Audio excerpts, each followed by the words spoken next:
Subscribe कीजिए Haider channel को और प्रेस कीजिए बेल आइकॉन को ताकि मेरी मज़ेदार रेसिपी आपको सबसे पहले मिले।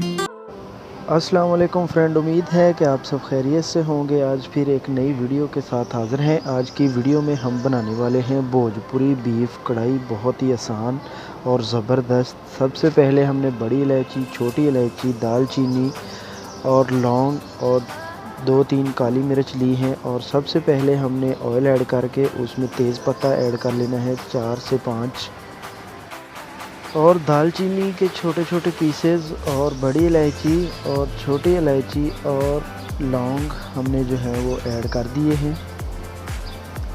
अब हमने इसको थोड़ी देर फ्राई होने देना है। और फिर जो है वो हमारे पास जायफल जावित्री है, इसके भी हमने 3 से 4 पीसेस जो हैं वो ऐड कर लेने हैं। इसमें जायफल जावित्री ऐड करने के बाद हमें इसको थोड़ी देर जो है वो फ्राई करना है। कम से कम 2 से 3 मिनट हमें इसको हिला के जो है वो फ्राई होने देना है।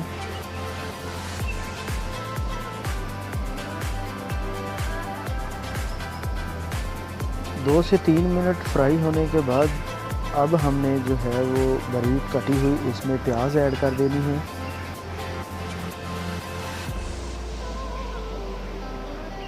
और प्याज ऐड करने के साथ ही हमने जो है वो साल्ट 2 खाने के चम्मच जो है वो साल्ट नमक ऐड कर देना है। और इनको हिला लेना है प्याज को अच्छी तरह से। और अब हमने प्याज को जो है वो हाफ ब्राउन करना है। इस तरह का जब प्याज हमारा हो जाए तो हमें इसको बार बार हिलाते रहना है और इसको थोड़ी देर के लिए ढाँप के रख देंगे।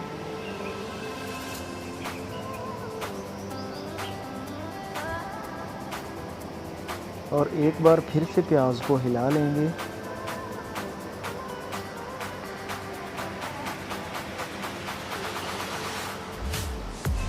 जब प्याज हमारा थोड़ा सा ब्राउन हो जाए तो हरी मिर्च का पेस्ट, लाल टमाटर कटी हुई और अदरक और लहसुन का पेस्ट, ये जो ग्रीन आपको नज़र आ रहा है ये अदरक और लहसुन का पेस्ट है। फ्रिज में रखने से इस तरह का हो गया है। और इसको अच्छी तरह से ऐड करके मिक्स कर लेंगे और इसको फ्राई होने देंगे।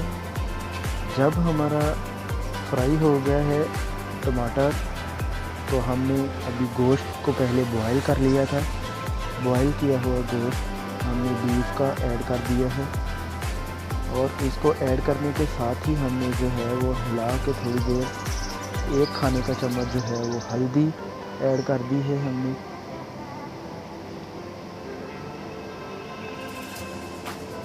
हल्दी ऐड करके हमें इसको फिर से मिक्स कर देना है अच्छी तरह से, हिला के इस तरह से मिक्स कर लेंगे। और इसको हमने 15 मिनट के लिए फ्राई करना है। और उसके बाद हमारे पास साल्ट है और गरम मसाला है आर्टिफिशियल, और ज़ीरा है सूखा हुआ, और सूखा हुआ धनिया का पाउडर ऐड करके इसको फिर से हमने मिक्स कर लेना है।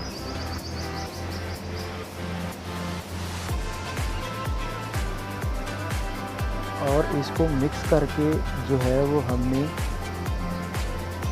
10 मिनट के लिए छोड़ देना है। और 10 मिनट के बाद जो है वो हमने योगर्ट 100 ग्राम योगर्ट इसमें ऐड कर लेना है, दही, और इसको फिर से हमने मिक्स कर देना है। अच्छी तरह से मिक्स कर देंगे ताकि दही जो है वो अच्छी तरह से मिक्स हो जाए। और इसको ढाँप के रख देंगे 10 मिनट के लिए। 10 मिनट के बाद जो है वो हमने इसको फिर से हिला लेना है। एक बार हिलाने के बाद जिस पानी में हमने गोश्त को बॉयल किया था वो वाला पानी हमने डाल देना है बराबर सा, इसके ज़्यादा नहीं डालना। और पानी ऐड करके हमने इसको फिर से हिला लेना है अच्छी तरह से। और 20 मिनट के लिए हमने इसी तरह से इसको पकाना है पानी को। और इधर हमारे पास बारीक कटा हुआ धनिया है। और जब 20 मिनट के बाद हमने इसके ऊपर जो है वो धनिया को लगा लेना है इस तरह से। ये लीजिए तो फ्रेंड, आज की हमारी बहुत ही ज़बरदस्त और आसान रेसिपी भोजपुरी बीफ कढ़ाई बिल्कुल तैयार है। उम्मीद है कि आपको पसंद आई होगी। वीडियो को लाइक कर दें और जिन्होंने अभी तक हमारे चैनल को सब्सक्राइब नहीं किया गुजारिश है कि हमारे चैनल को सब्सक्राइब कर दें, वीडियो को लाइक कर दें और बेल आइकॉन को दबा दें। ये सब फ्री है।